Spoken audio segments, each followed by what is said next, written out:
itu 6, termasuk tinggi. Kemudian level matematikanya juga 6. Kemudian computer engineering juga sama 6. Matematika 6. Kemudian seorang lawyer, seorang pengacara membutuhkan matematika sebesar 4. Seperti itu dan seterusnya. Financial analis juga sama, ada 5. Seorang guru sekitar 5 dan 4. Kemudian yang paling sedikit level matematikanya, tapi tetap butuh matematika, seorang pekerja laundry itu juga tetap butuh matematika. Jadi kalau misalkan Anda lihat bahwa sebenarnya kita tuh tetap membutuhkan level matematika, tinggal levelnya itu mau tingkatannya berapa yang seperti itu.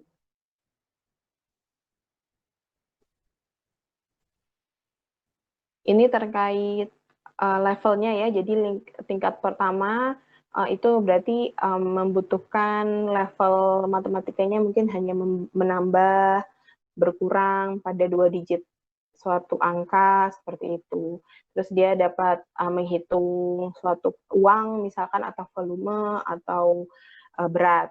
Nah, kalau yang level 6 dia dapat bekerja dengan advance calculus. Advance itu berarti tingkat lebih tinggi, kalkulusnya lebih tinggi, kemudian aljabar modern, kemudian ada statistik. Jadi sebenarnya level kita tuh sama dengan teman-teman yang lain di prodi-prodi lain gitu ya, level matematikanya. Nah, tinggal nanti bagaimana kita bisa mengembangkan matematika kita dengan matematika teman-teman yang lain, apa yang membuat berbeda seperti itu.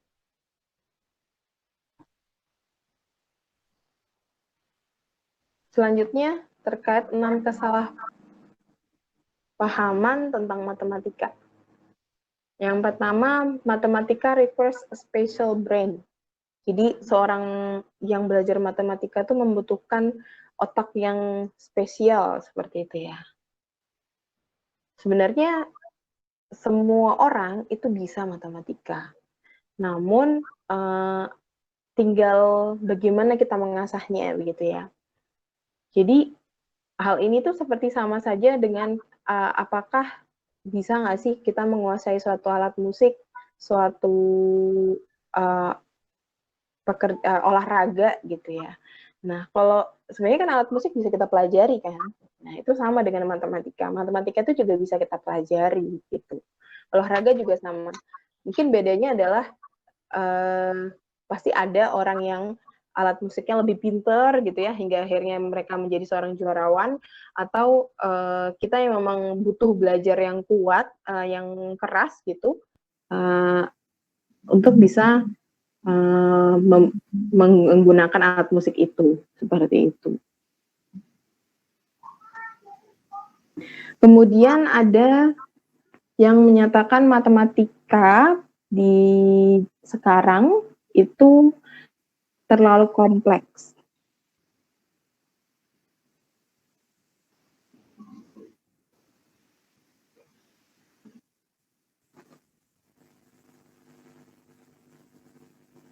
Jadi itu benar ya. Jadi karena sekarang itu mungkin matematika yang Anda pelajari dengan matematika pada zaman dahulu dengan zaman sekarang tuh berbeda. Kalau dulu mungkin orang-orang hanya butuh menghitung saja, tapi sekarang sudah matematika di era sekarang tuh sudah sangat dibutuhkan skill yang tinggi gitu ya. Contohnya sekarang kita butuh data mining, kayak big data, seperti itu. Bagaimana menganalisis data, yang seperti itu. Datanya sekarang udah lebih besar, udah miliaran gitu. Bagaimana kita bisa mengolah data tersebut. Kemudian matematika membuatmu sedikit sensitif kepada keromantisan atau suatu estetik gitu ya. Kenyataannya dalam memahami matematika yang menjelaskan tentang warna atau geometri dalam pekerjaan seni justru lebih dapat meningkatkan estetika dan sensitivitas terkait keindahan. Jadi mungkin Anda sudah belajar di mata kuliah geometri gitu ya. Jadi sebenarnya nanti ada perkembangan dari geometri ya. Jadi kalau misalkan Anda tahu perkembangannya itu bahkan sekarang kita bisa mendesain suatu batik dari matematika. Nah, atau mungkin mendesain suatu hiasan gitu ya, desainnya itu sudah tidak perlu lagi digambar gitu. Jadi dia menggunakan sudah ada capnya gitu. Nah, itu ada hitungannya seperti itu. Dan itu ada maksudnya pekerjaan seni itu juga berasal dari matematika. Matematika membuat no allowance of creativity. Jadi tidak ada suatu kreativitas dari matematika. Mungkin tadi sudah saya juga bahas terkait matematika dalam suatu kesenian. Nah, berarti kan juga pasti membutuhkan suatu kreativitas.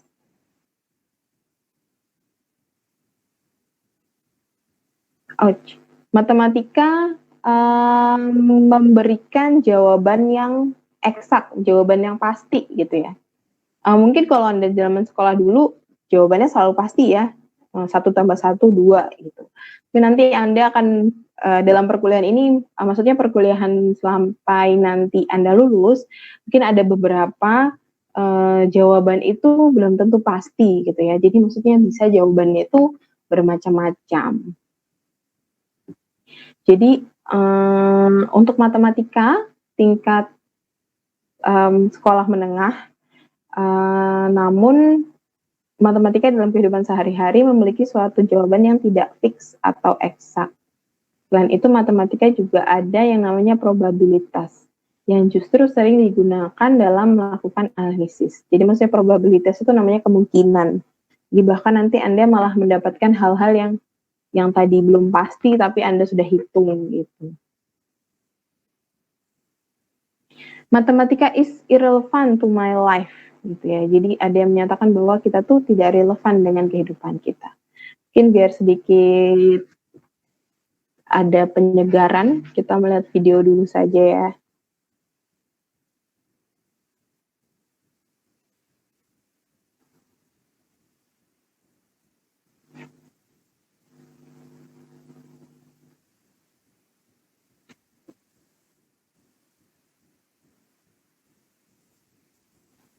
Tapi kayaknya suaranya nggak bisa besar di saya.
Ya, itu tadi video terkait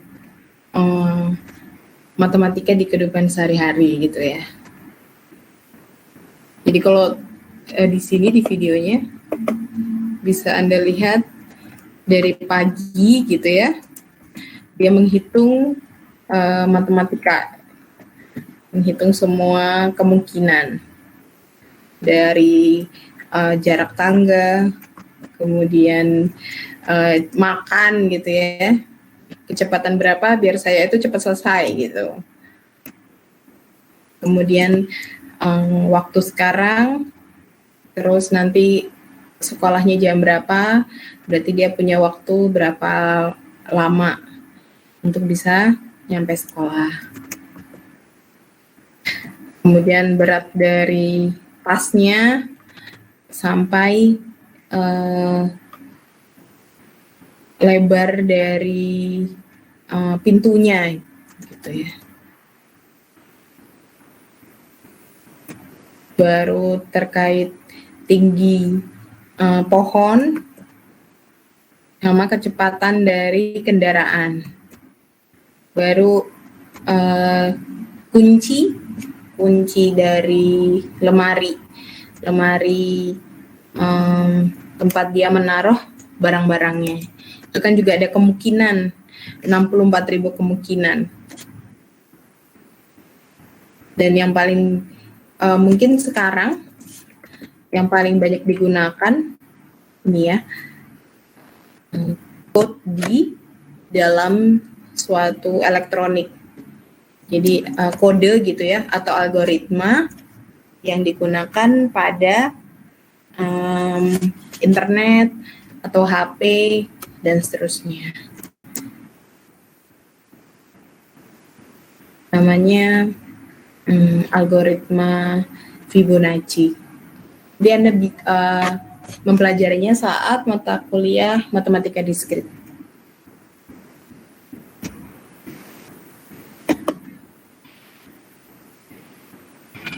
Baik, kita lanjutkan lagi.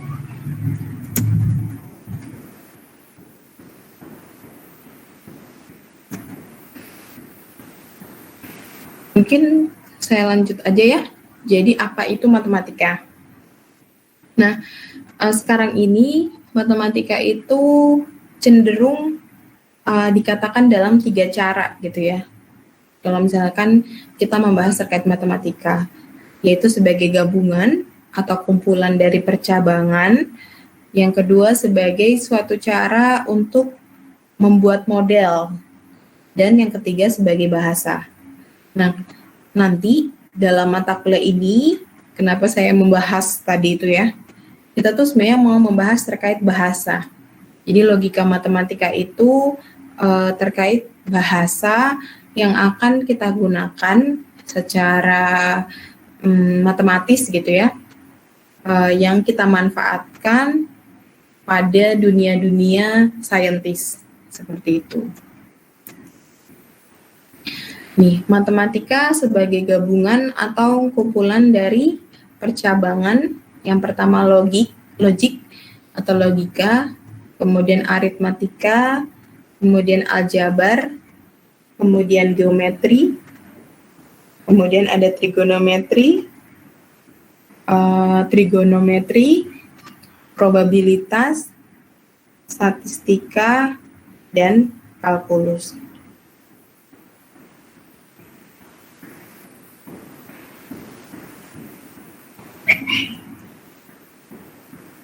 Nah, matematika itu sebagai cara untuk membuat model gitu ya. Nah, ini model-model yang bisa kita buat dalam di dunia sekarang gitu, atau di dunia kesehari-harian kita.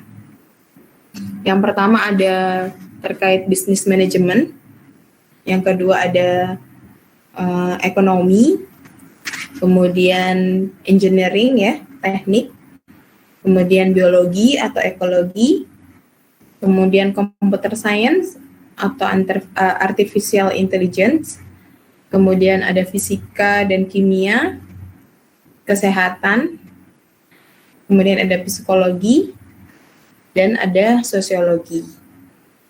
Jadi sangat banyak sebenarnya penggunaan pemodelan matematika itu.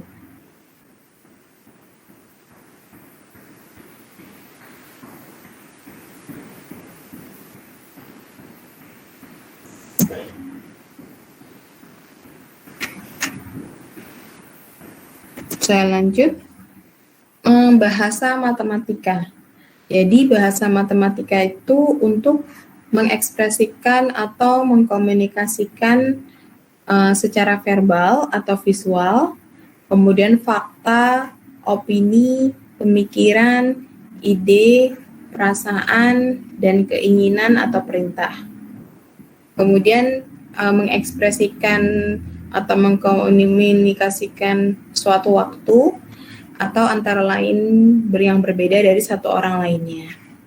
Kemudian bahasa juga untuk media untuk berpikir atau melakukan analisa atau penalaran.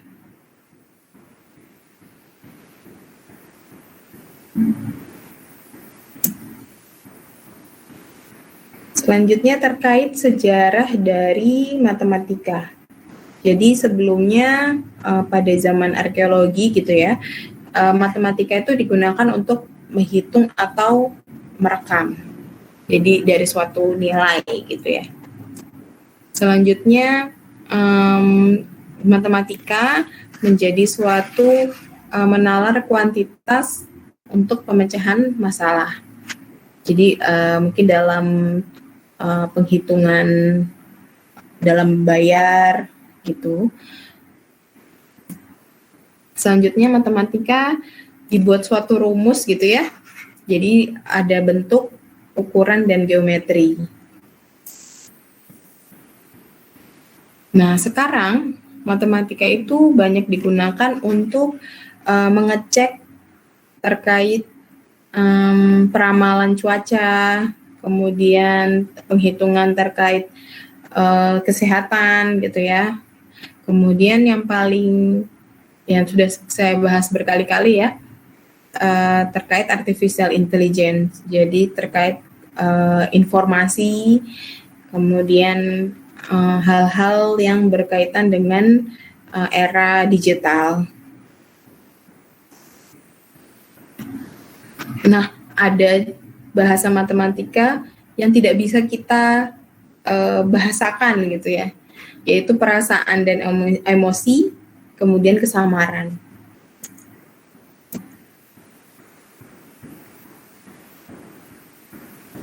Nah, bahasa matematika itu adalah bahasa sederhana yang memiliki sedikit tata bahasa dan kosakata yang terbatas.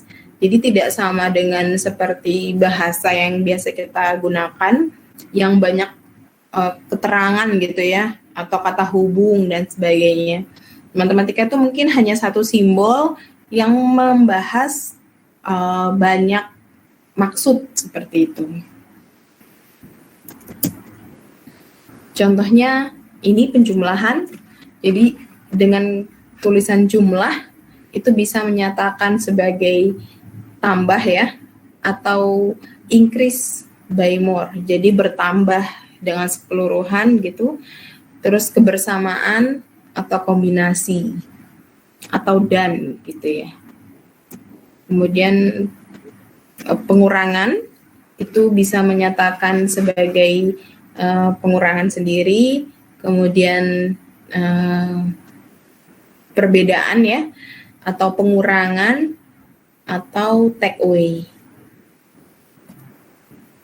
Baru sama dengan sama dengan itu bisa menyatakan sebagai is, are, atau adalah, kemudian diberikan, atau suatu total gitu.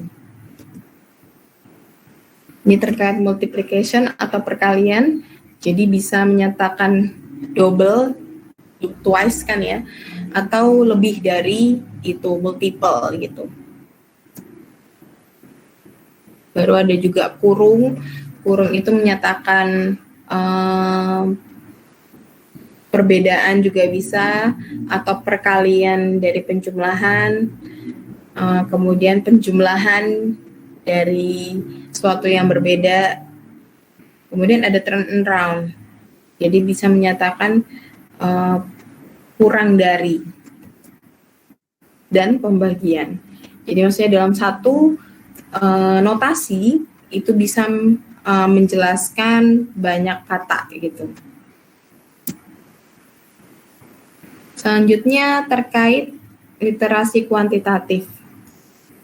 Jadi kemampuan untuk membaca dan menulis begitu ya. Jadi dalam membaca atau menulis terkait kuantitatif literasi, jadi itu sebenarnya kemampuan untuk membaca dan menulis.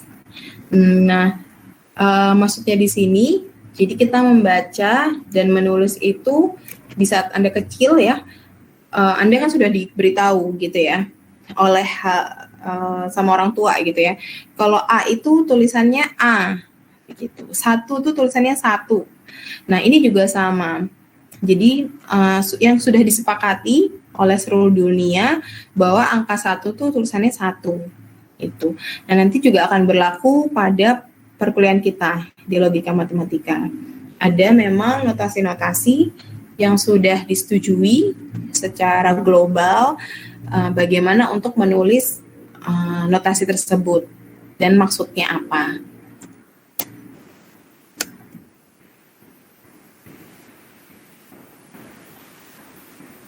Definisi dari literasi. Literasi sangat diperlukan oleh manusia. Kemampuan tersebut bukan hanya terkait huruf, kata, dan kalimat, melainkan juga kemampuan untuk membaca dan menuliskan kondisi, situasi, dan prediksi.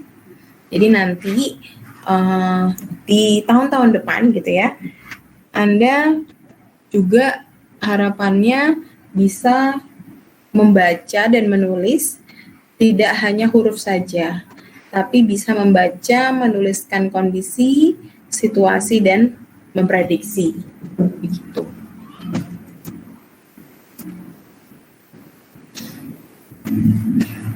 Di era digital dan informasi, kemampuan untuk menginterpretasi dan melakukan penalaran terhadap informasi kuantitatif merupakan aspek penting dalam literasi.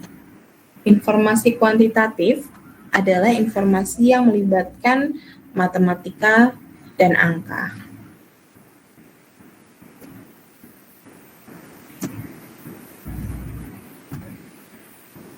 Ini adalah definisi dari literasi kuantitatif ya.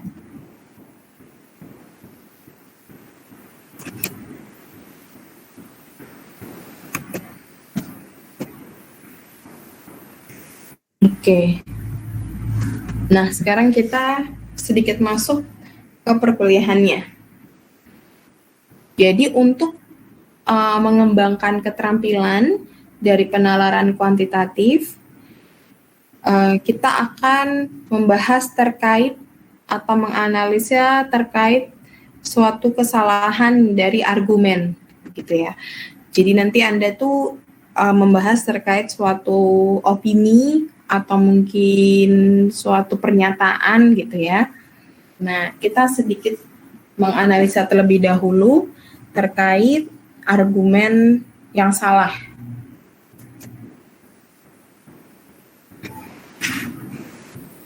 Contohnya ada Mike dan Erika. Jadi Mike membahas terkait hukuman mati tidak bermoral. Baru Erika menjawab tidak juga. Kemudian Mike, iya benar, hakim memberikan hukuman mati, harus dipecat. Kemudian Erika, kamu juga tidak tahu bagaimana hukuman mati diputuskan? Kemudian Mike menjawab, aku tahu lebih banyak dari yang kamu tahu. Dan Erika menyatakan, aku tidak mau bicara pada kamu bodoh. Nah, kalau menurut Anda, percakapan antara Mike dan Erika ini seperti apa?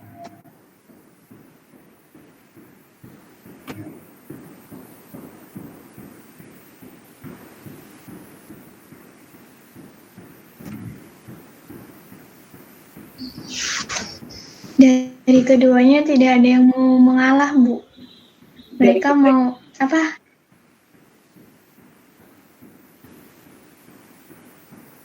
Ya, gimana? Kayak apa dari mereka kedua itu tidak mau mengalah, mereka tetap pada pendirian mereka gitu, nah, Bu. Tidak ada yang mau menerima nasihat atau keputusan orang lain.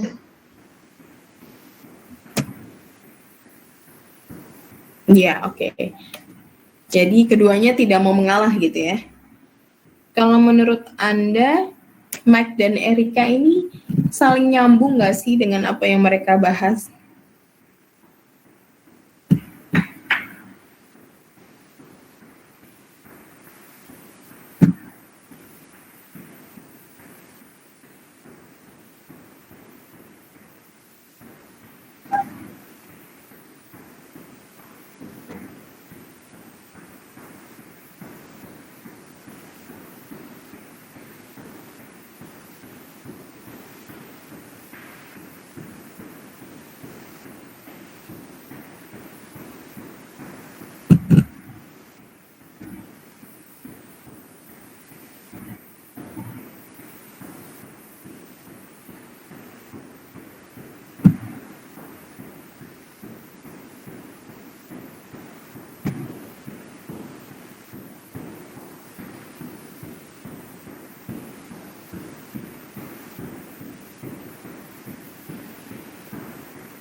Jadi kalau menurut saya ya, terkait argumen mereka berdua, sepertinya Mike dan Erika ini tidak punya kesamaan gitu ya.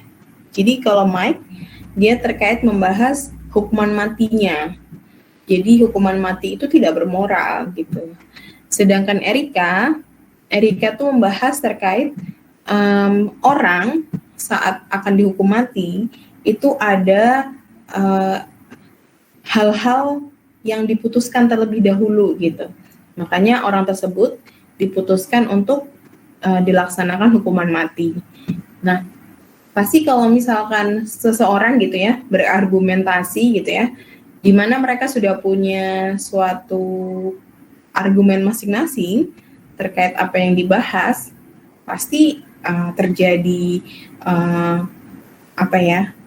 argumen gitu, bahwa mereka tidak menyetujui lah intinya dengan apa yang dikatakan teman yang lain.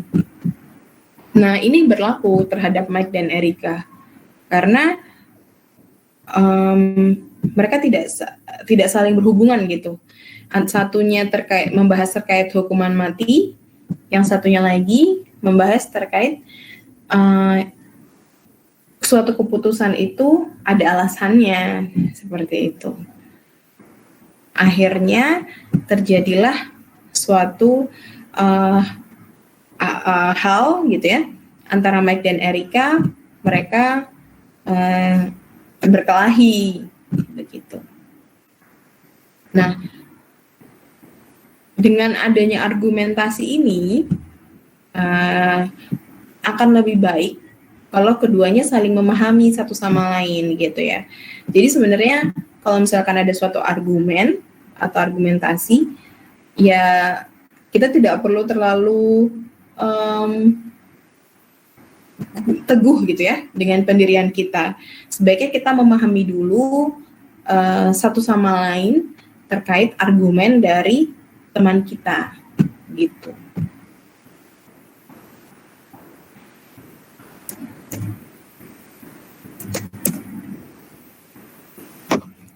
Definisi dari logika yaitu pengetahuan tentang kaidah berpikir. Nah, logika ini merupakan ilmu berargumentasi. Jadi kalau kita logikanya jalan ya, nah ini bisa menjadi ilmu untuk berargumentasi. Selanjutnya ada premis. Premis adalah sekumpulan fakta atau asumsi yang digunakan dalam berargumen untuk mendukung kesimpulan.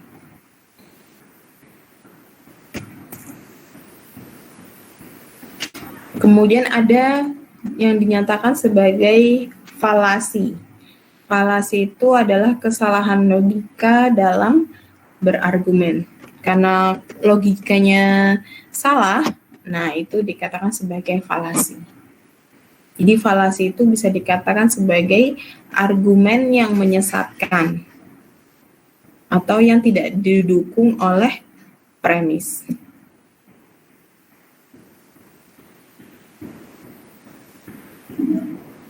Mungkin terkait falasi ya.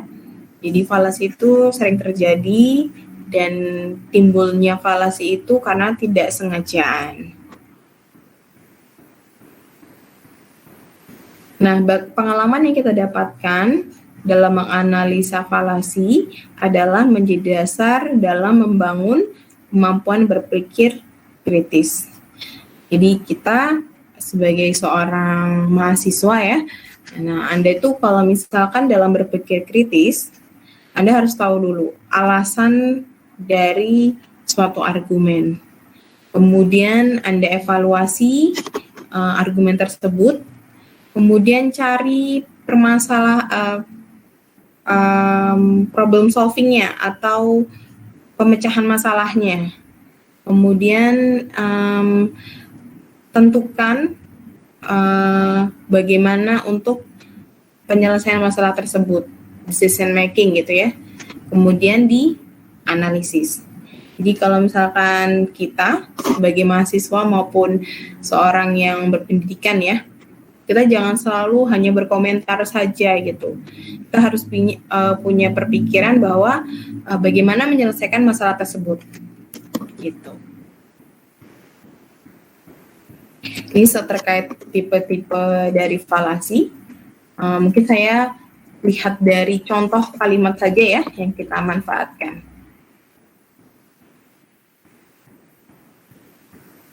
Yang pertama terkait appeal to popularity atau berpendapat kebenaran karena banyak orang yang menjalankan atau menggunakan sesuatu. Jadi dia berpikir bahwa karena orang lain banyak yang menggunakan itu, akhirnya dia juga berpendapat bahwa kita juga menggunakan hal itu atau harus menggunakan itu. Gitu. Ini contohnya, Ford membuat truk pick-up terbaik di dunia. Tentu saja karena banyak orang yang pakai truk pick-up, Ford dibanding truk pick-up merek lain. Jadi ada dua kalimat gitu ya. Kalimat yang pertama menyatakan bahwa Ford membuat truk pick-up terbaik di dunia. Yang kedua, tentu saja karena banyak orang yang pakai truk pick-up Ford dibandingkan truk pick-up merek lain. Nah, menurut Anda, apakah pernyataan ini benar?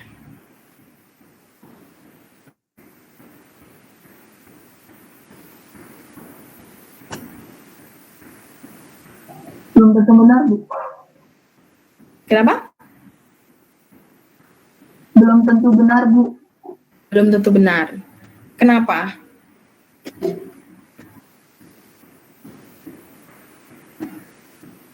Karena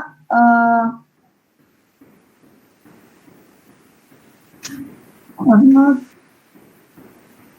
enggak, karena ketika orang pakai truk pick up-nya Ford itu bukan berarti bagus, bisa aja harganya lebih murah ataupun lainnya.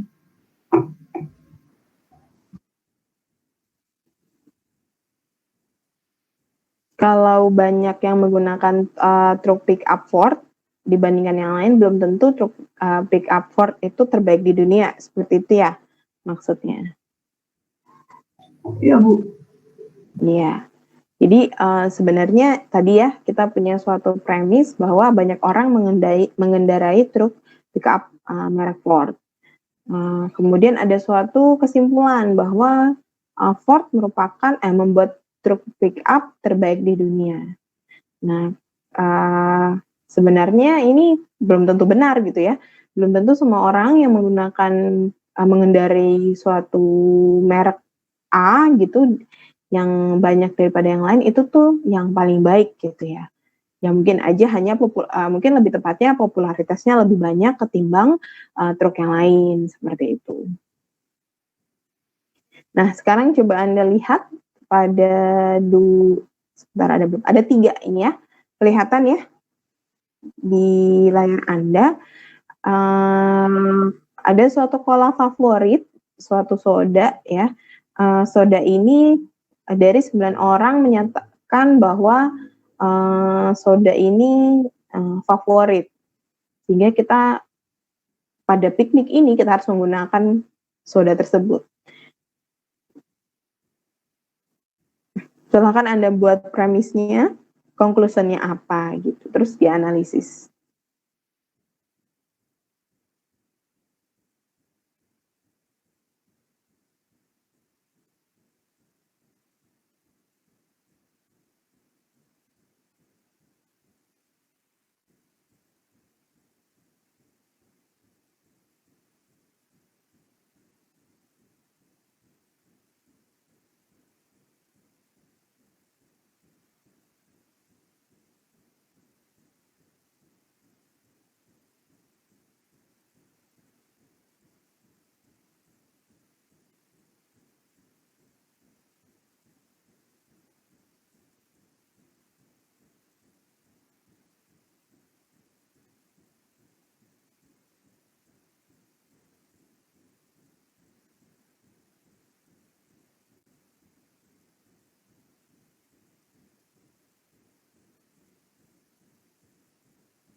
Halo Ibu, suara saya terdengar? Terdengar. Ini buat yang soda itu Bu, kalau menurut saya yang premisnya itu untuk sodanya karena menjadi favorit dari 9 dari 10 aktor. Terus untuk conclusion-nya kita harus menggunakan soda ini untuk di piknik. Terus untuk analisisnya itu sebenarnya sodanya itu belum tentu menjadi favoritnya dari 9 aktor tersebut.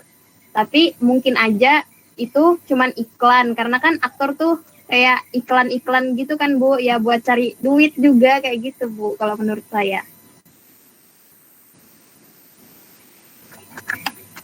Terima kasih.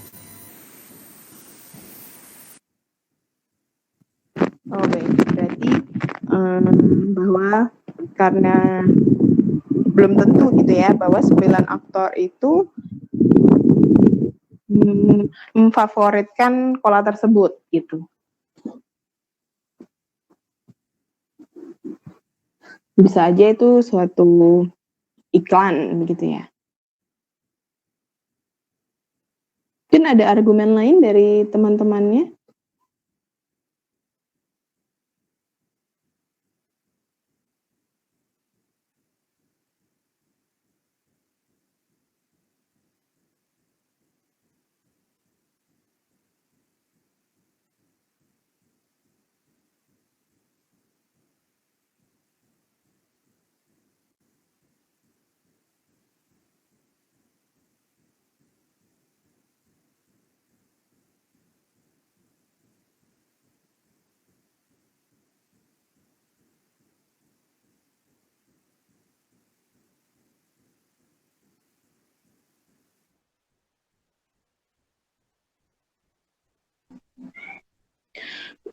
Kalau dari saya mungkin memang benar gitu ya. Kola tersebut memang favorit oleh beberapa aktor, bahkan 9 aktor. Tapi bukan berarti bahwa dalam piknik kita harus menggunakan kola tersebut gitu kan. Pasti ada beberapa favorit-favorit dari mungkin teman-teman gitu dalam satu piknik itu mempunyai soda favorit yang lain begitu. Tapi biasanya kita termasuk yang latah ya. Biasanya kalau udah ngetren gitu kita langsung mencoba gitu, mencoba dulu nanti seneng atau enggak belakangan gitu kan ya.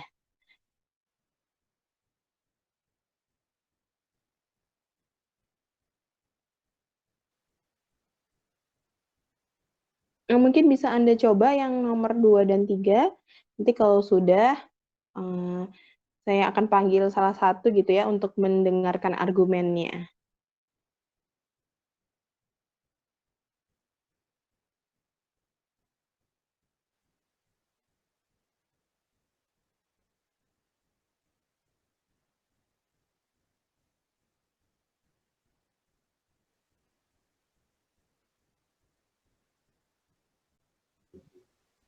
Permisi, Bu.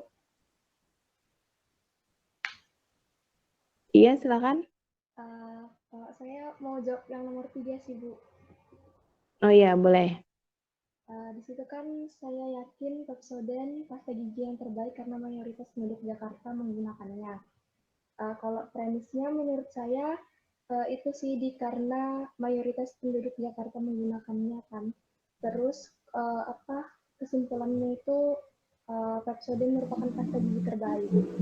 Kalau analisisnya faktanya bahwa mayoritas penduduk Jakarta menggunakan pasta gigi Pepsodent tidak membuat Pepsodent menjadi pasta gigi terbaik.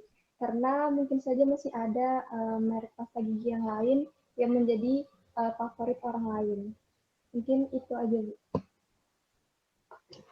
Iya, terima kasih ya, Lelinda.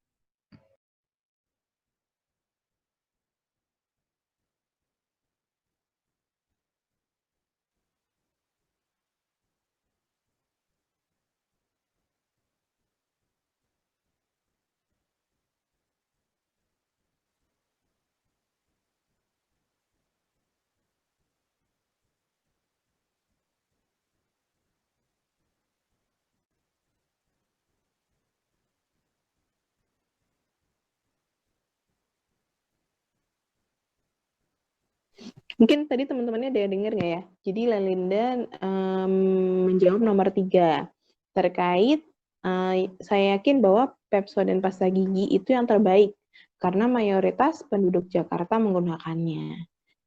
Kemudian premisnya berarti mayoritas penduduk Jakarta menggunakan pasta gigi tersebut gitu ya. Jadi banyak yang menggunakannya. Sehingga ada suatu yang memberikan kesimpulan bahwa Pepsodent itu pasta gigi yang terbaik gitu. Nah, mungkin sama karena yang ini sebenarnya kan pernyataan yang sama ya, bahwa itu mungkin tidak mungkin bisa belum tentu gitu ya. Karena bisa saja ada merek yang lain, cuman bisa saja karena Pepsodent lebih murah atau bagaimana ya, itu kan sebenarnya ada beberapa aspek yang tidak ditulis di sini dalam argumen ini. Begitu. Oke, kita lanjut aja ke bagian yang kedua. Ini terkait argumen yang salah juga. Jadi, fallacy false cause adalah dia mengasumsikan bahwa suatu kejadian disebabkan oleh kejadian lain atau suatu kejadian terjadi setelah kejadian yang sebelumnya. Nah, ini contohnya, saya letakkan batu kristal di dahi saya, 5 menit kemudian sakit kepala saya hilang. Batu kristal yang menyebabkan sakit kepala saya sembuh. Jadi karena dia ada suatu kejadian ya, dia sakit gitu kan. Oh, sebentar. Baterai saya kayaknya habis.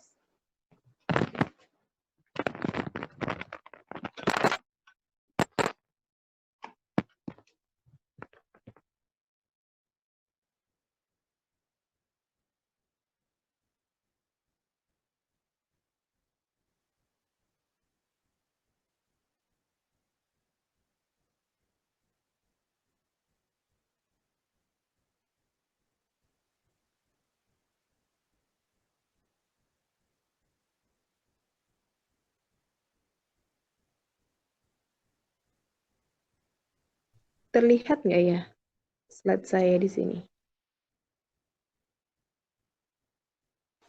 Terlihat, Bu. Oke, berarti bisa ya.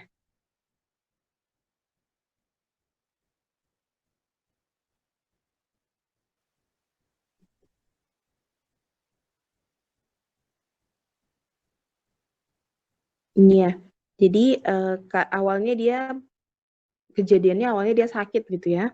Kemudian dia meletakkan suatu batu kristal di dahinya. Nah, 5 menit kemudian sakit kepalanya jadi hilang begitu. Nah, jadi karena suatu kejadian yang berpikir bahwa karena kejadian ini dapat menyelesaikan masalah dengan kejadian yang lain.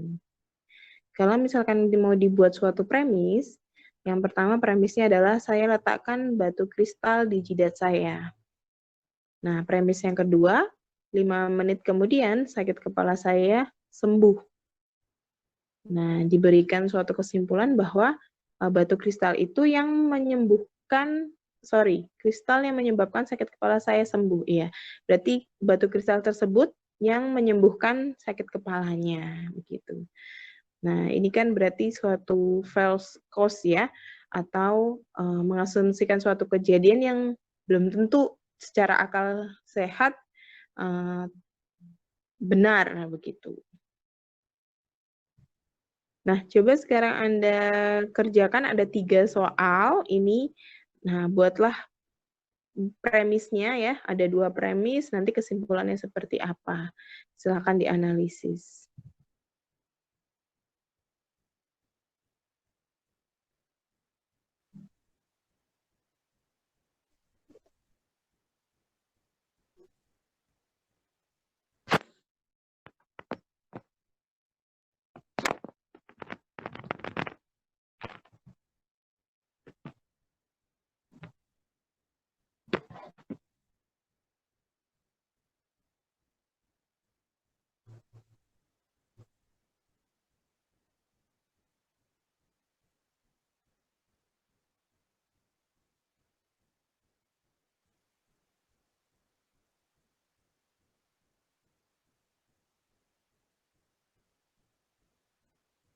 Yang nomor pertama dulu ya.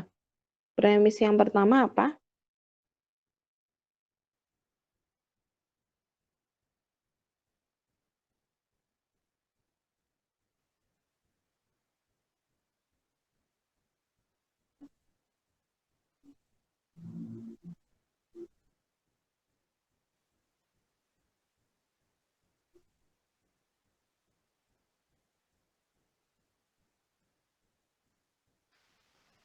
Premis yang pertama itu, Bu, banyak orang yang meninggal di rumah sakit daripada tempat lain. Jadi, premis yang pertama itu more people die in hospital than anywhere else. Terus itu, suaraku masuk kah? Tes. Masuk. Ya. Maksudnya saya jadi nggak bisa lihat siapa yang berkomentar.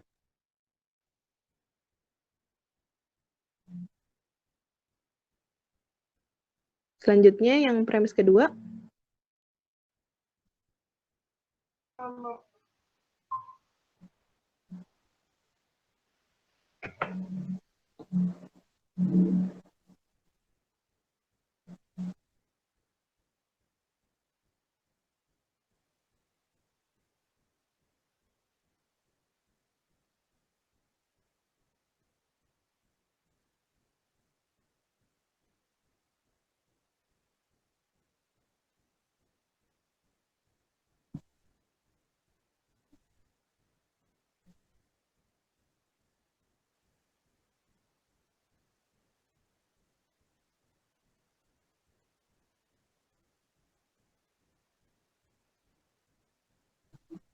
Tes.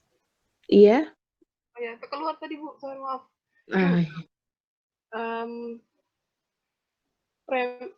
Premis yang kedua,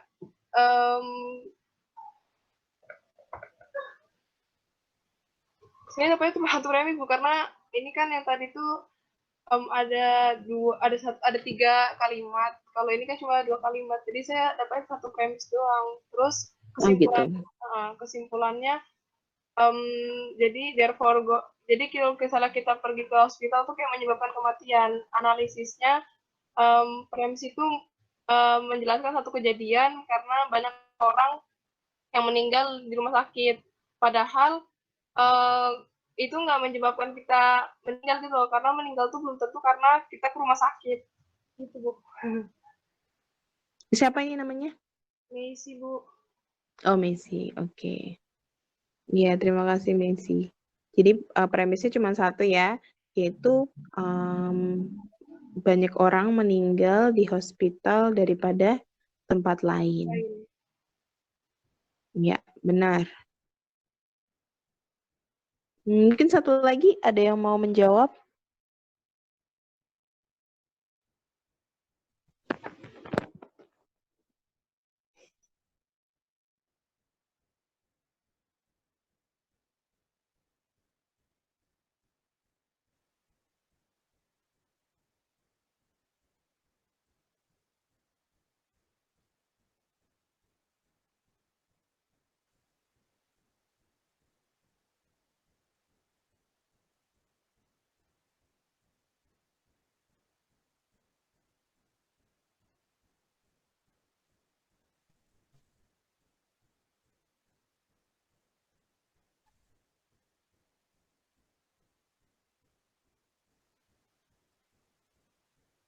Silakan.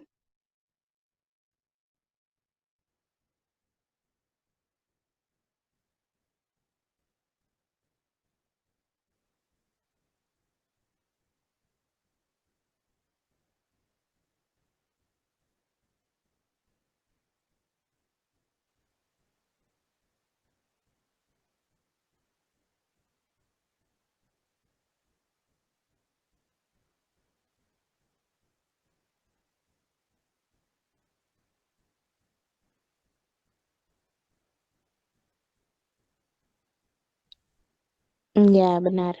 Ini siapa nih? Fahmi kah? Oh iya, terima kasih ya. Oke, jadi kalau yang soal kedua, kebetulan premisnya ada dua ya. Yang pertama, setiap waktu, kalau misalkan cheerleaders itu menggunakan pita biru,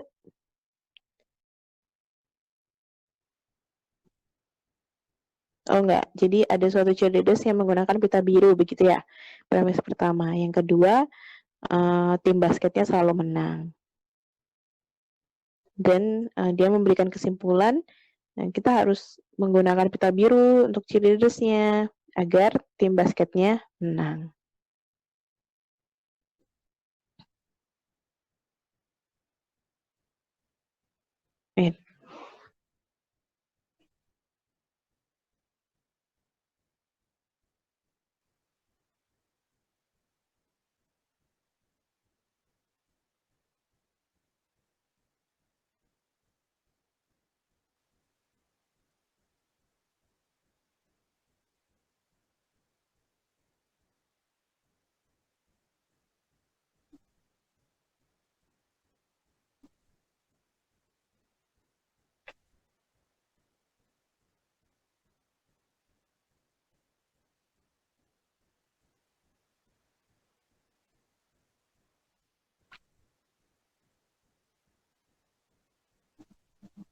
Yang kedua,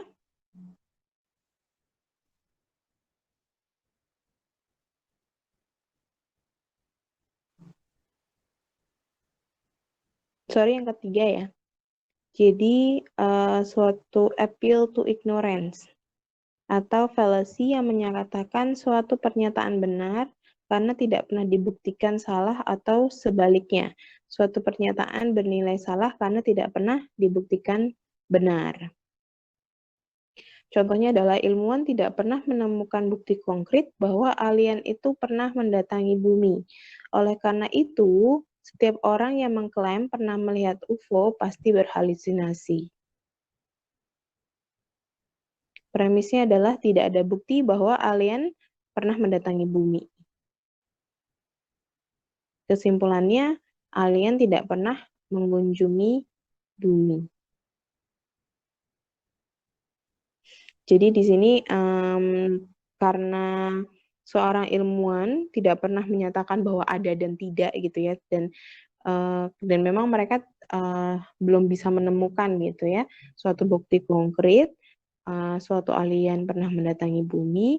Makanya ada suatu premis gitu ya, ada suatu pernyataan bahwa tidak ada bukti bahwa alien pernah mendatangi bumi. Karena tidak ada bukti, akhirnya disimpulkan bahwa alien itu tidak pernah mengunjungi bumi, begitu ya. Jadi kalau sekarang kan seperti itu ya, no pics, hoax gitu ya. Harus ada gambar baru dikatakan benar gitu. Kalau nggak ada gambar berarti hoax. Nah ini mungkin ini juga berlaku gitu ya pada suatu falasi ini gitu. Karena kita selalu menyatakan cari bukti dulu, baru bisa kita katakan suatu kebenaran.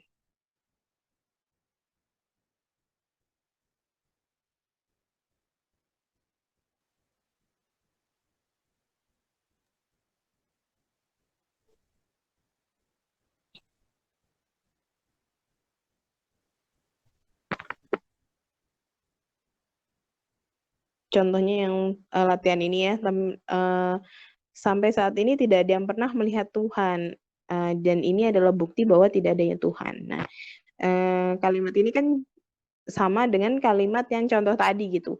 Karena tidak ada bukti, berarti dia dengan seenaknya menyatakan bahwa hal tersebut seperti itu. Gitu.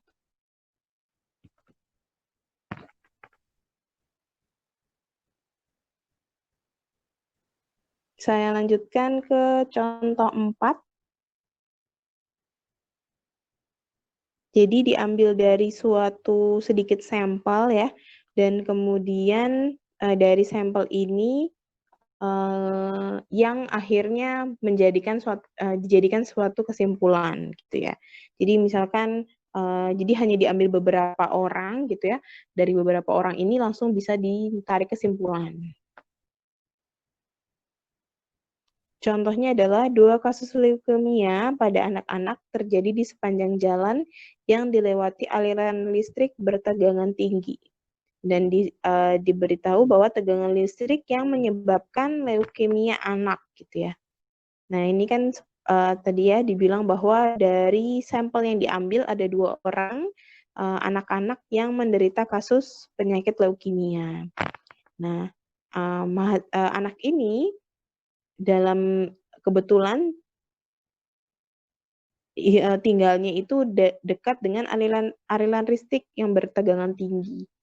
Jadi diberi simpulan bahwa tegangan listrik ini yang menyebabkan anak memiliki penyakit leukemia. Jadi kalau misalnya kita mengambil sampel, kita harus ini dulu punya suatu analisis terlebih dahulu gitu ya. Belum tentu berhubungan antara penyakit leukemia dengan tegangan listrik tadi. Ini tadi premisnya, ini kesimpulannya. Ini analisisnya.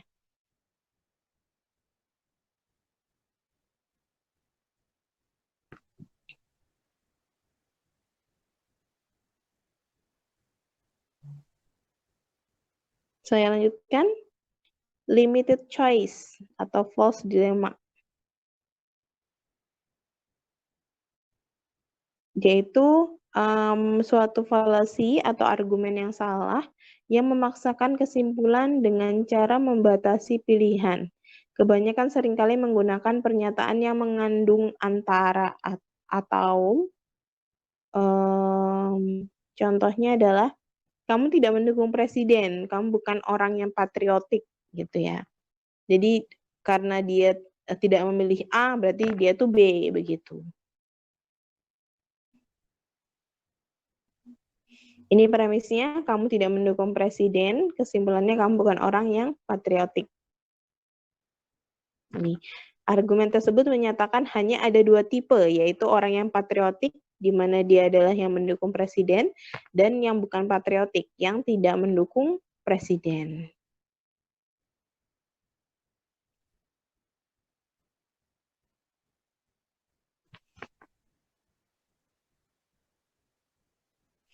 Nah, ini contoh yang kedua, kamu tidak hafal Pancasila, jadi kamu seorang komunis.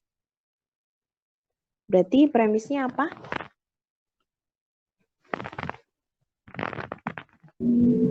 Premisnya kamu tidak hafal Pancasila, Bu. Iya, kamu tidak hafal Pancasila. Sedangkan kesimpulannya? Kamu seorang komunis. Iya, ini siapa ya? Sarah, Bu. Sarah, oke.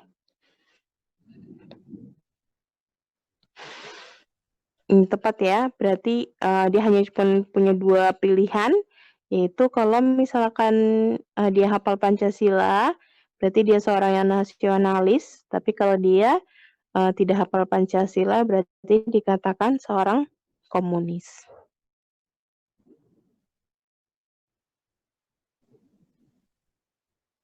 Kemudian appeal to emotion atau suatu argumen yang digunakan untuk memanipulasi emosi audiens atau pendengar atau pembaca yang dibanding dengan logik yang valid untuk menenangkan argumen.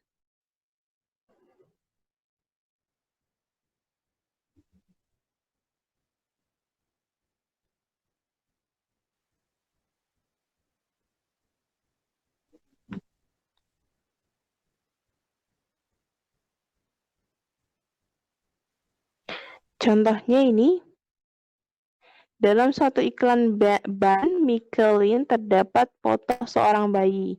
Berikut dengan ilustrasi tulisan, karena begitu banyak yang berada di atas ban Anda. Nah, premisnya adalah kamu mencintai bayi kamu. Kamu harus membeli ban Michelin. Jadi maksudnya dia ini ya membuat suatu iklan gitu ya, iklan ban, karena di iklan ban itu ada bayinya gitu ya. Nah, apa namanya? Karena begitu banyak yang berada di atas ban Anda. Jadi maksudnya dia contohnya contoh iklan itu iklan mainan gitu ya, sayang anak gitu. Nah, karena kamu sayang sama anakmu, kamu harus beli mainan begitu. Nah, ini sama seperti itu ya. Jadi premisnya adalah kamu mencintai bayi kamu. Kesimpulannya berarti kamu harus membeli ban Michelin. Nah, ini kan argumen ini kan tidak terlihat logis ya. Dia hanya upaya untuk membangun perasaan emosional sebagai alat untuk persuasi atau persuasi itu bahasanya apa ya? Mengajak begitu ya. Makanya namanya sebagai appeal to emotion.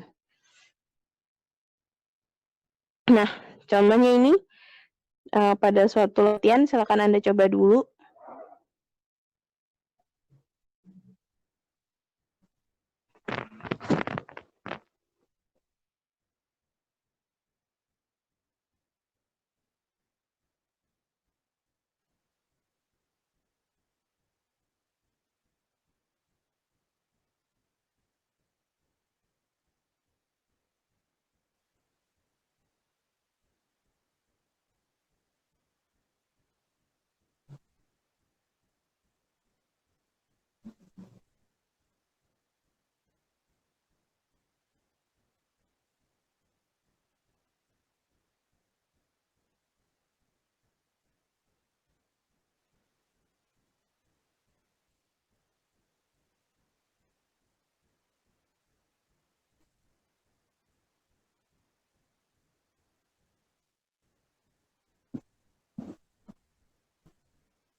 Mungkin biar cepat ya, saya jawab saja. Ini kan ada suatu pernyataan, keputusan dari A.A. Gim untuk memilih calon presiden itu pasti benar, mesti kita ikuti. Karena A.A. Gim kan seorang ulama terkenal gitu ya. Jadi premisnya adalah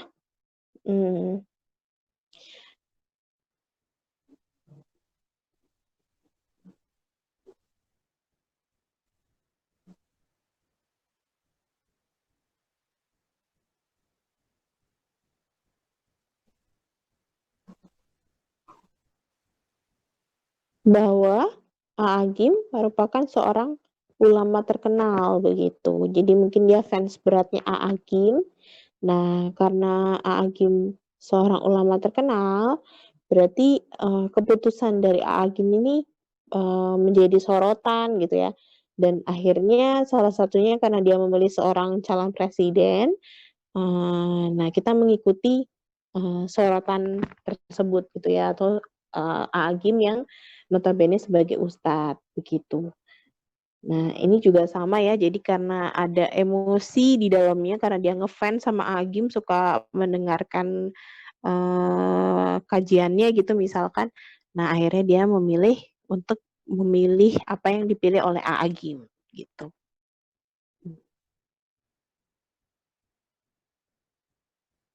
Yang ketujuh, personal attack.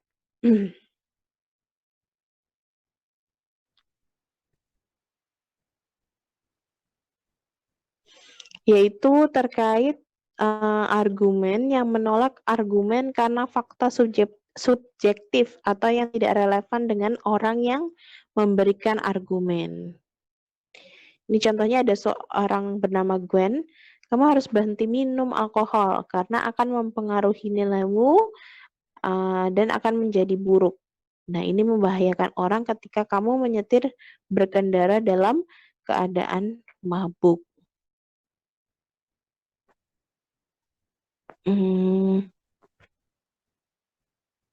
Merly, saya pernah melihat kamu beberapa kali minum minuman keras agak banyak, kata Merly.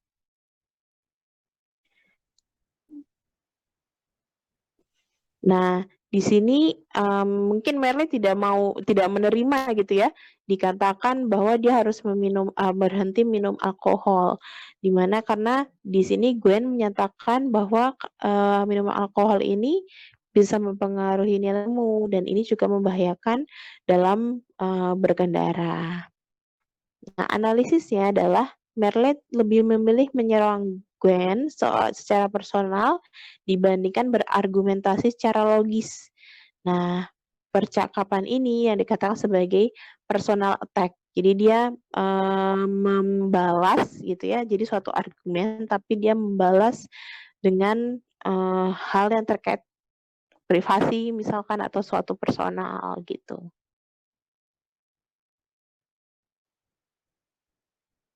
Nah, nanti Anda lihat ya, terkait personal attack ini nanti setelah saya menjelaskan sampai 10, silakan Anda coba ya membuat terkait dengan personal attack tadi. Selanjutkan nomor 8 yaitu circular reasoning atau suatu logical fallacy di mana seorang berargumentasi dengan menggunakan kesimpulan dan premis yang sama. Atau kesimpulan itu tidak membutuhkan suatu premis begitu ya. Yaitu contohnya adalah warga memiliki kewajiban untuk menyediakan tempat singgah bagi kaum gelandangan karena orang yang tidak punya pun memiliki hak tempat tinggal sebagai warga.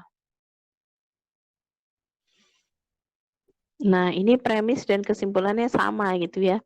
Intinya ada yang menyediakan warga wajib menyediakan tempat tinggal karena setiap orang memiliki hak tempat tinggal sebagai warga gitu. Nah, ini nomor 8. Nanti juga Anda coba kerjakan membuat fallacy yang mengandung circular reasoning.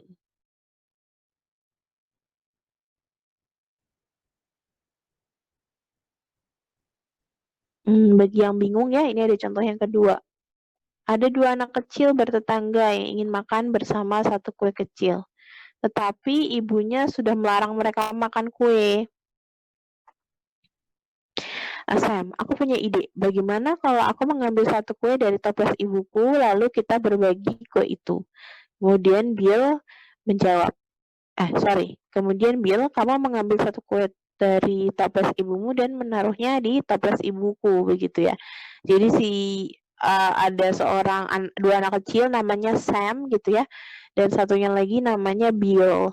Nah, Sam ini ceritanya mereka berdua ini sudah dilarang, tidak boleh mengambil atau tidak boleh memakan kuenya gitu kan. Kemudian Sam memiliki ide kalau misalkan bagaimana kalau kita tukar aja roti kita gitu. Nah, Bill menjawab, tapi dirinya gitu ya, maksudnya Bill akan berada dalam kesulitan karena pasti tahu kalau ada kue yang hilang. Nah, selanjutnya Sam menyatakan, tapi kita bisa mengambil kue dari toples ibu saya dan menaruhnya di toples ibu Ming. Dan itu pasti tidak tahu gitu ya. Jadi maksudnya dari awal Sam itu sudah menyuruh untuk kita menukar bentuk makanan gitu kan. Nah, si Odile itu nggak bisa gitu ya. Kayak intinya kan kalau misalnya sudah diambil, jangan-jangan nanti pasti dicari sama ibunya gitu kan, ketahuan gitu.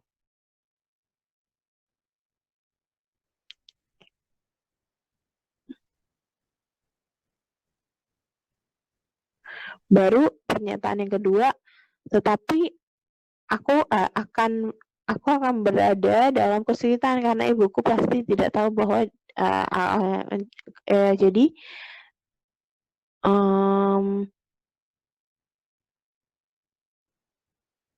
tadi sampai mana ya?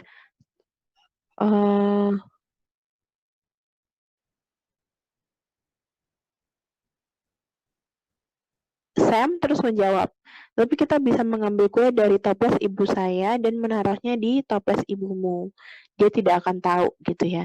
Sebenarnya ya namanya juga udah diambil ya, mau ditukar bagaimanapun pasti tetap ketahuan gitu kan.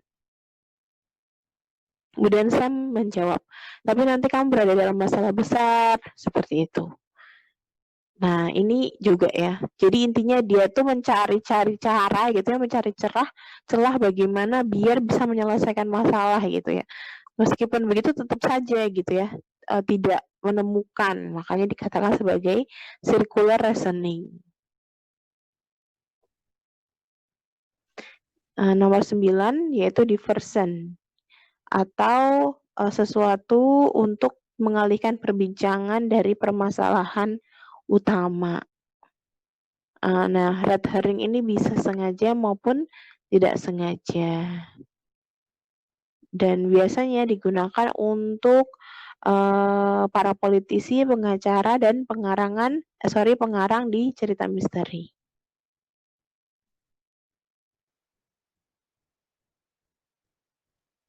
Contoh yang pertama, yaitu saya rasa kita harus membuat peraturan akademik yang lebih ketat bagi mahasiswa. Saya sarankan Anda mendukung ini karena kita berada dalam budget yang ketat. Kita tentunya tidak ingin mempengaruhi pendapatan kita gitu ya.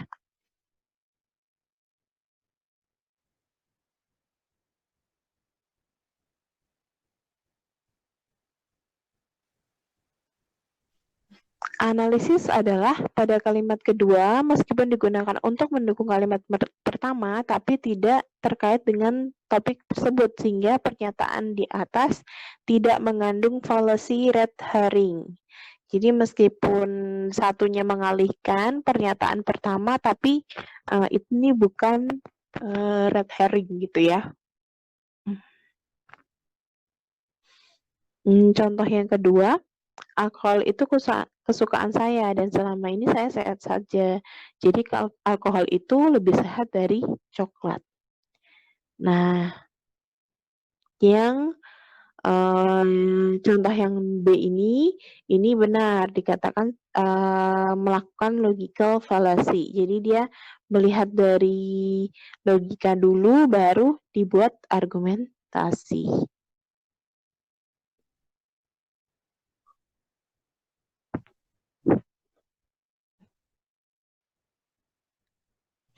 Karena dia sering minum alkohol gitu ya, dan dia merasa sehat-sehat saja, akhirnya dia membuat suatu kesimpulan bahwa alkohol itu lebih sehat daripada otak, begitu.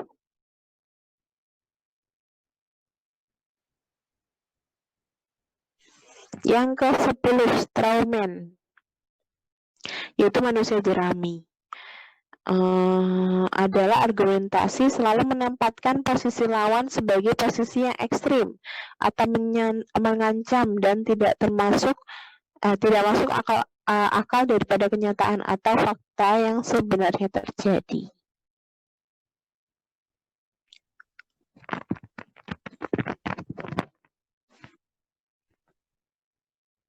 Nah, kesalahan dalam argumentasi ini selalu membuat suatu kesimpulan atau interpretasi yang salah dari argumen orang lain agar lebih mudah diserang.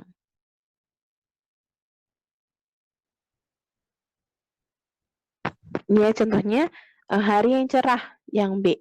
Jika semua hari cerah, kita nggak pernah merasakan turun hujan. Nah, tanpa hujan kita akan kekeringan dan mati, gitu ya.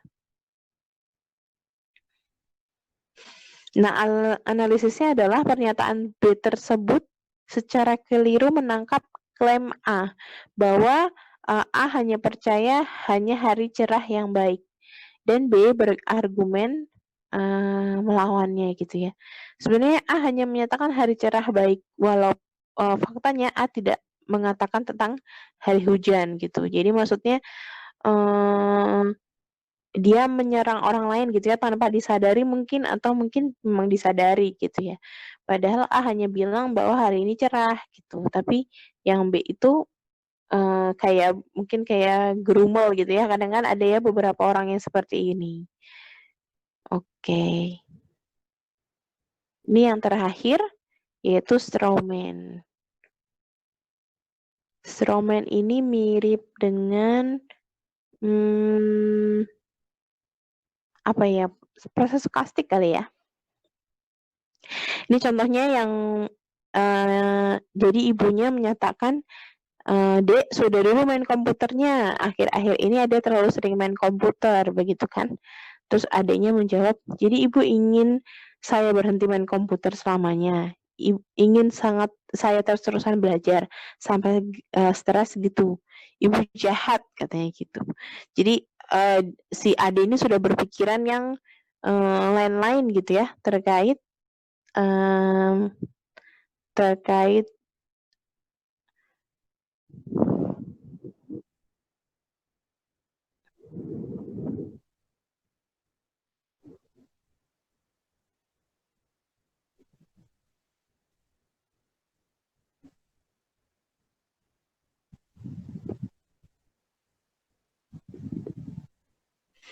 mohon maaf saya ulangi ya. Jadi di sini ade ini berpikir bahwa ibunya ini melarang untuk bermain komputer selama-lamanya gitu ya. Padahal maksudnya ibunya itu berhenti sejenak gitu kan, atau ada waktu dalam bermain komputer, jangan seharian main komputer, misalkan seperti itu. Nah, setelah itu adik itu membuat argumen bahwa karena dia selamanya tinggal di sana, selamanya tidak main komputer, berarti kan ya dia tidak bisa melakukan apa-apa gitu kan, jadinya dia stres.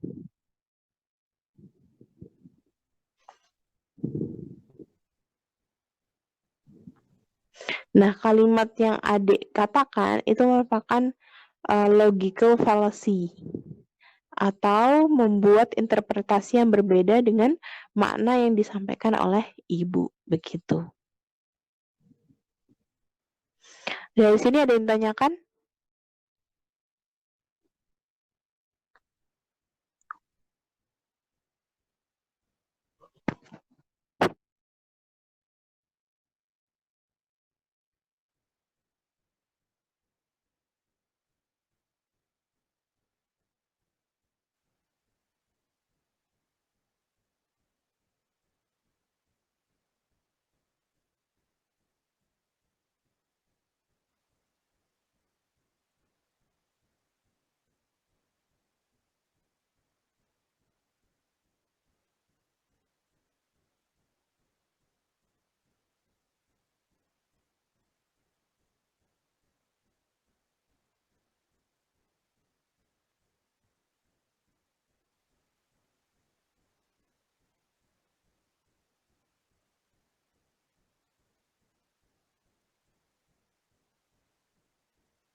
Iya, silakan.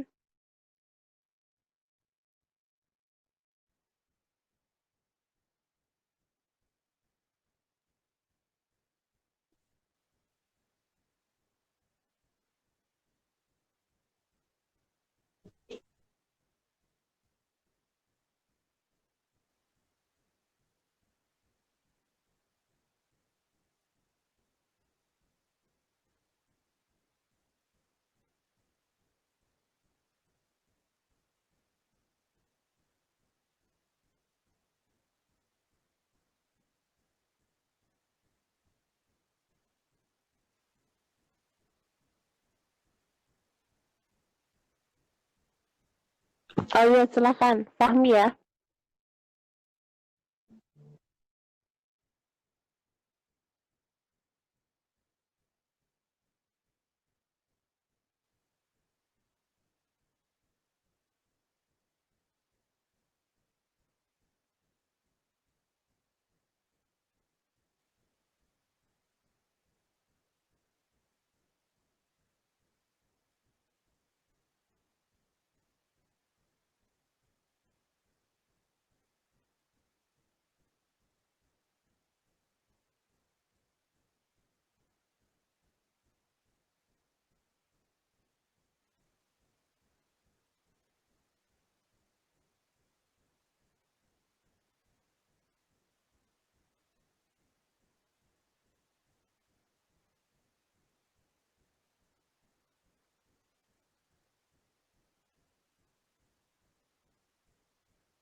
Baik, saya jawab ya.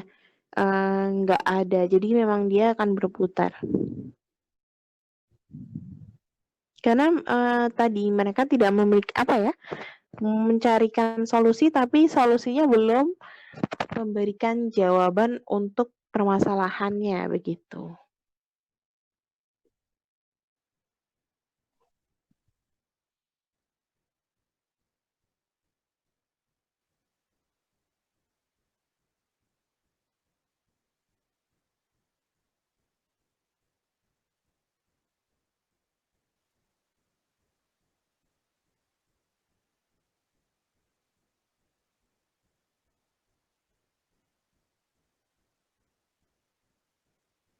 Membuat inovasi baru begitu ya maksudnya.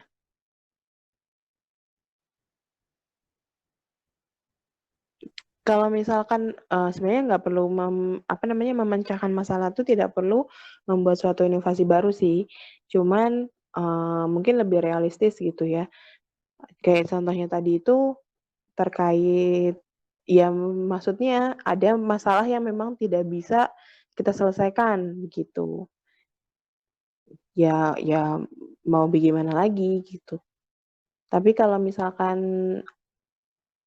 uh, intinya kita tuh membuat suatu solusi itu jangan pokoknya selesai aja gitu solusinya. Maksudnya untuk menyelesaikan masalah aja, jangan seperti itu. Harus kita lihat dulu uh, apa ya, bobot bebetnya lah gitu.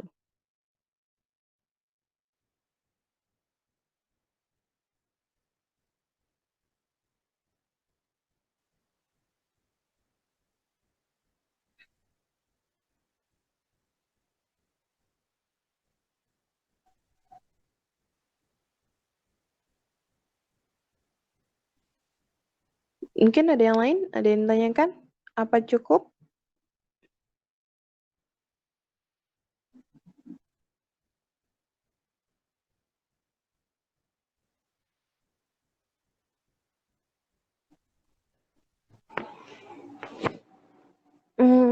Kita tinggal berapa menit lagi ya? 20 menit lagi ya.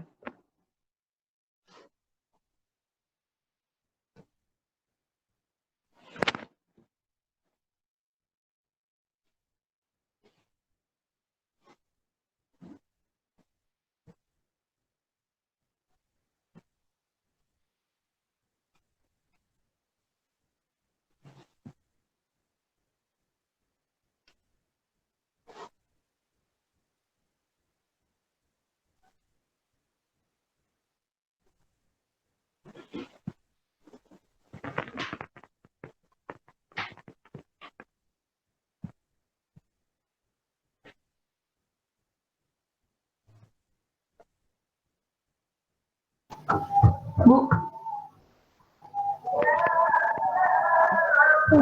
Bu, saya yang bertanya.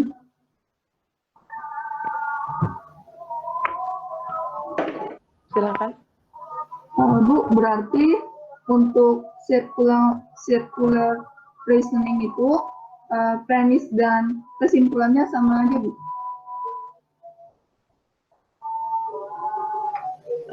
Sebentar.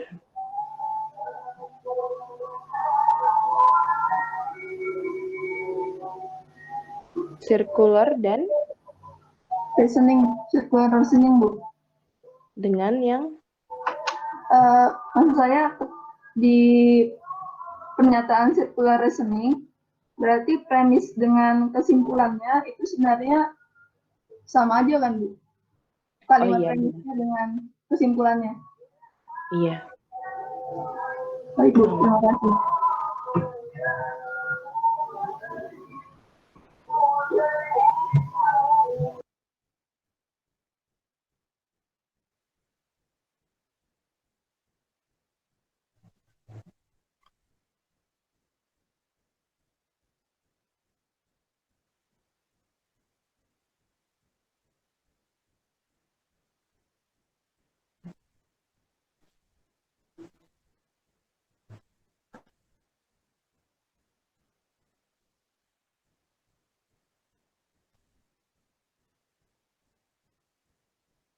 Saya lanjutkan ya untuk materi selanjutnya.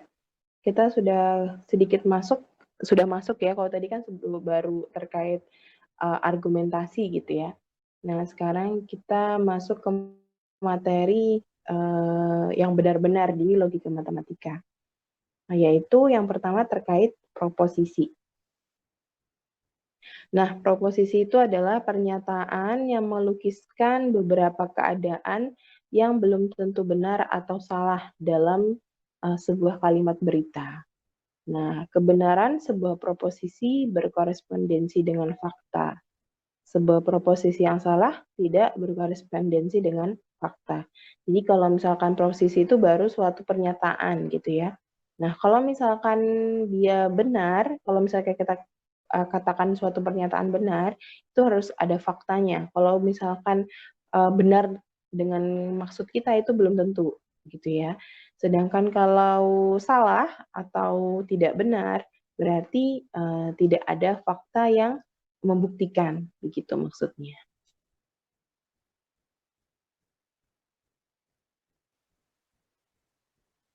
Suatu proposisi minimal mengandung subjek atau subjek dan predikat.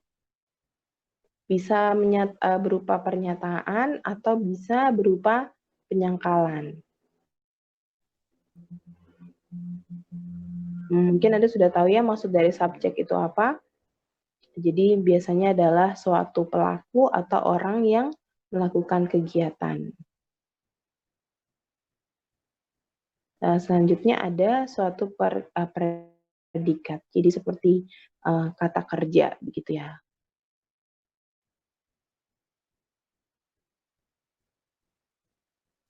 Ini adalah contoh latihan terkait predikat, subjek, dan predikat. Contoh yang pertama, Jenny duduk di kursi dan saya tidak mengambil pulpen. Cobalah Anda cari mana subjeknya, mana predikatnya.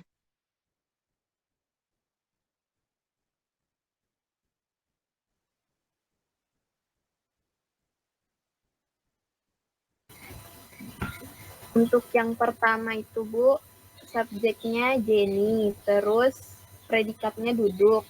Untuk yang kedua, subjeknya saya, terus predikatnya mengambil. Iya, benar.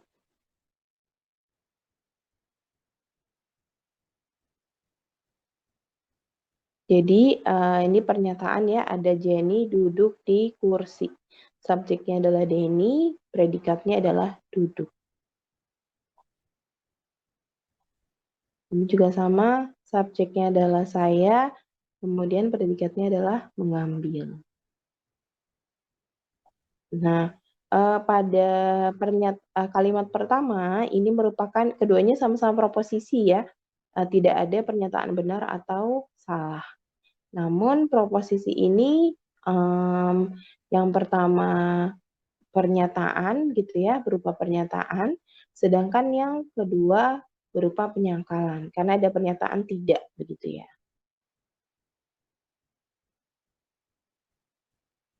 Ini contoh yang 3 contoh. Apakah kamu pergi ke toko? Kemudian yang kedua, 5 km ke arah selatan dari sini. Tentunya 7 plus 8 sama dengan 7.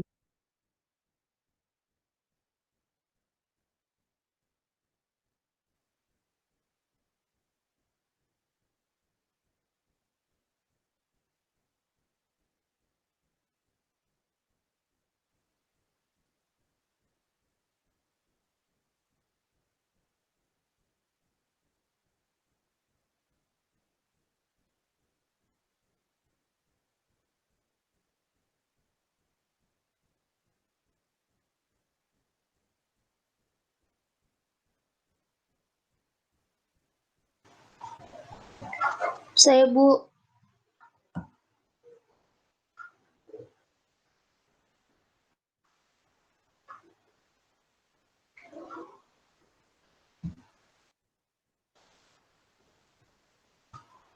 Bu, Iya, silakan. saya yang pertama ini, Bu. Nah, kalau subjeknya kamu, predikatnya itu pergi. Subjeknya kamu, predikatnya pergi ya.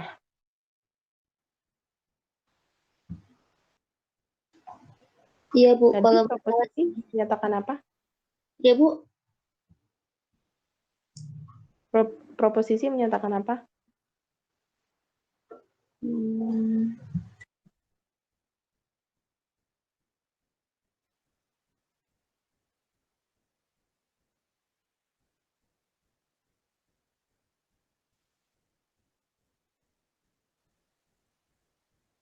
Mengandung subjek dan predikat.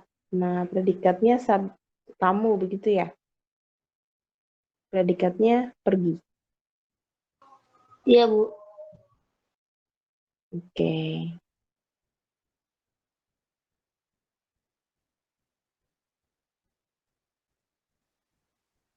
Mungkin ada yang lain?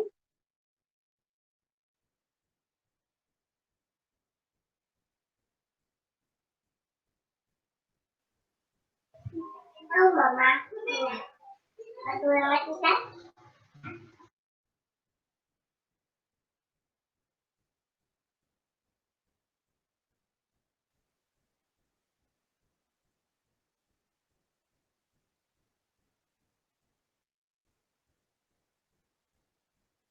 Ini ya, karena dia pertanyaan itu bukan proposisi. Jadi, kalau proposisi tadi kan harus memiliki subjek dan predikat. Nah, karena dia pertanyaan, apakah kamu pergi ke toko? Berarti ini bukan suatu pernyataan gitu ya. Anda harus bisa membandingkan antara pertanyaan dan pernyataan. Nah, yang nomor 2 itu juga sama. Dia bukan suatu proposisi karena dia tidak memiliki subjek. Hanya pernyataan yang memberikan keterangan gitu ya. 5 km ke arah selatan dari sini. Yang terakhir bagaimana? Suatu proposisi atau bukan? Bu, bukan Bu, tidak termasuk proposisi. Karena Bukan. itu, ya. Karena itu apa Bu? Itu bilangan, tidak termasuk pernyataan. Itu menurut saya, Bu. Ya, terima kasih. Benar ya. Saya, Bu. Ya, silakan Sri. Menurut saya, Bu, itu termasuk proposisi karena 7 tambah 8 sama dengan 2 itu termasuk pernyataan, Bu. termasuk pernyataan ya. Subjeknya apa? Iya, Bu. Iya, aku lupa.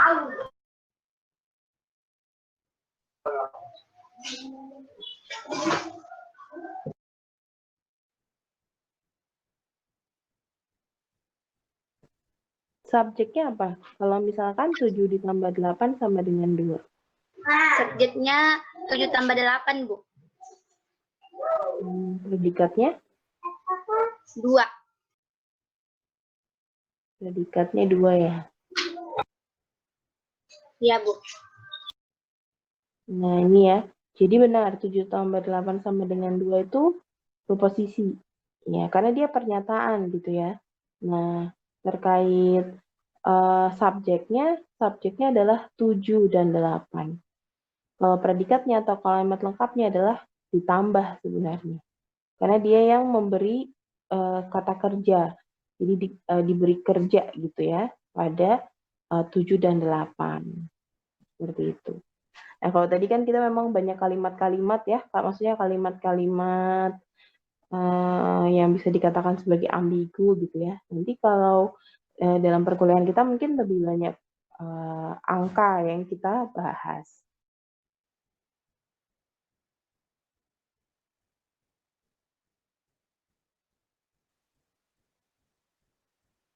Ini ada 3 terakhir. Semua anak-anak takut gelap dan beberapa hewan nokturnal tidur di siang hari. Yang terakhir, belikan saya susu. Nah, yang di sini merupakan suatu proposisi. Kalau ada mungkin yang bukan proposisi. Dan tentukan subjek dan predikatnya.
Semua anak-anak takut gelap. Mana yang predikat? Kalau ada mana yang subjek, mana yang predikat.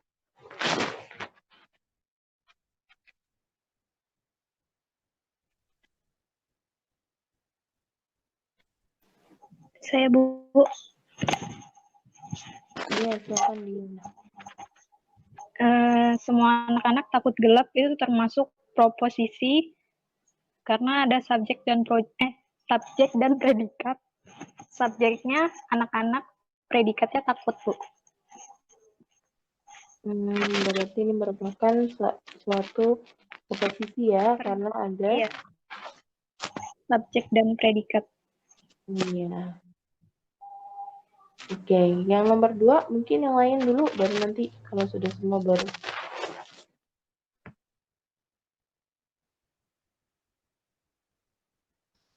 Saya, Bu. Silakan. Yang kedua itu subjeknya itu beberapa hewan dan predikatnya itu tidur, Bu. Beberapa hewan itu subjeknya, kemudian predikatnya tidur ya. Iya, Bu. Yang terakhir? Saya, Bu. Ya, silakan. Menurut saya itu bukan proposisi, Bu. Karena tidak ada subjek sama predikatnya. Maksud saya tidak ada pernyataannya, Bu. Baik. Yang nomor pertama benar ya, dia adalah suatu proposisi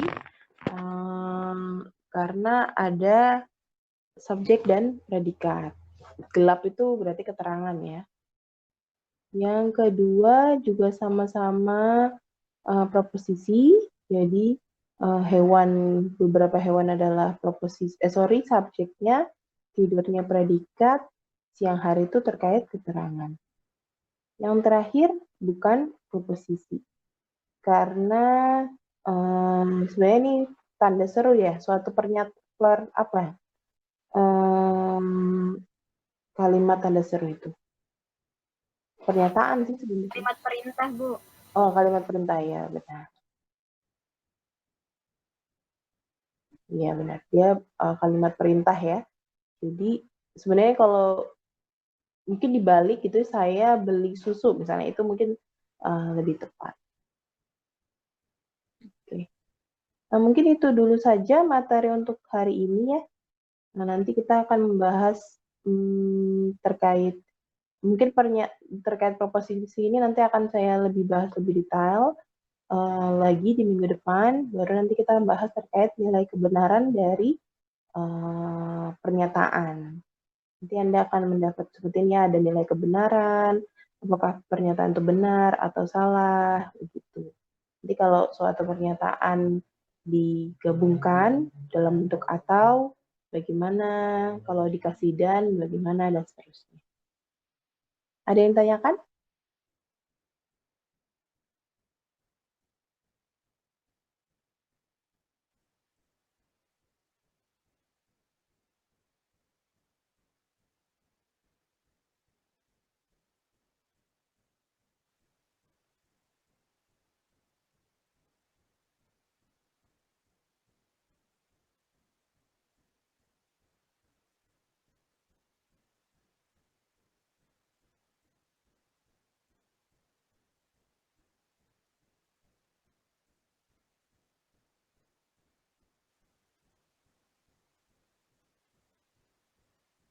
Nanti untuk materinya akan saya share di LMS ya.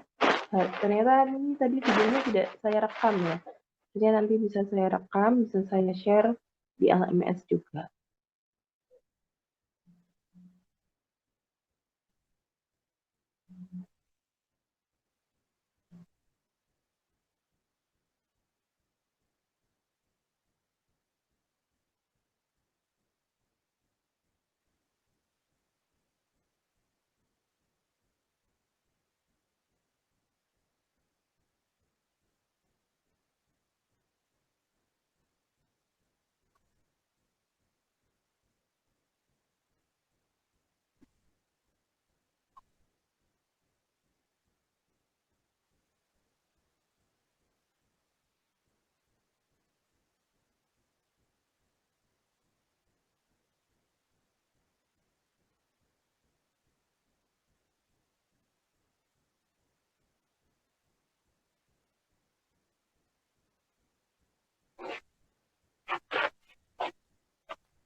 Tidak ada yang bertanya kah?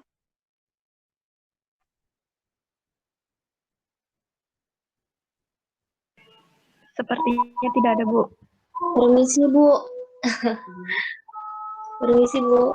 Saya ingin bertanya, Bu. Ya, silakan. Saya masih kurang paham, Bu, yang tentang premisi, Bu. Premisi. Iya, Bu. Oh, yang premis. Maksudnya bagaimana? Iya, Bu, premis, Bu. Maksud saya premis.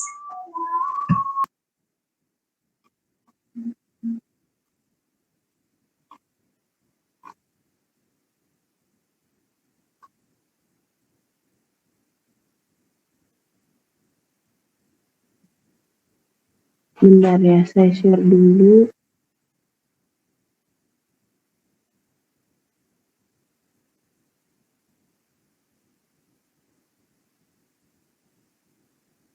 Nih, jadi premis itu adalah sekumpulan fakta atau asumsi yang digunakan dalam berargumen untuk mendukung kesimpulan. Jadi premis itu mirip sama proposisi ya, jadi dia suatu pernyataan gitu. Nah, dari pernyataan ini nanti kita buat kesimpulan gitu. Nanti terkait yang mirip seperti ini ya, seperti falasi ini nanti Anda akan belajar dalam nanti kita akan pelajari lebih lanjut gitu ya. Kalau ini kan terkait Anda jadi ada suatu pernyataan, ada kesimpulannya, baru Anda akan menganalisis apakah sesuai dengan kesimpulannya begitu kan. Kalau nanti kita tidak membahas begitu, kita lebih kayak misalkan kita punya premis gitu kan, nah kesimpulan dari premis itu apa gitu. Jadi kita yang mencarikan kesimpulannya gitu.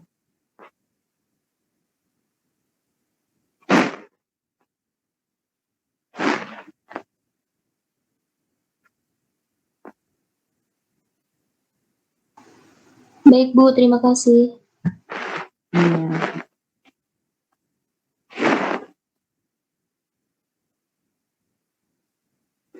Jadi kalau nggak ada, bisa saya akhiri ya untuk pertemuan hari ini. Kita coba bertemu minggu depan di waktu yang sama. Nanti materinya saya berikan di alamat ya. Sudah saya kasih tahu dari sebelumnya. Oke, selamat sore. Selamat beristirahat. Hari ini udah nggak ada perkuliahan kan ya?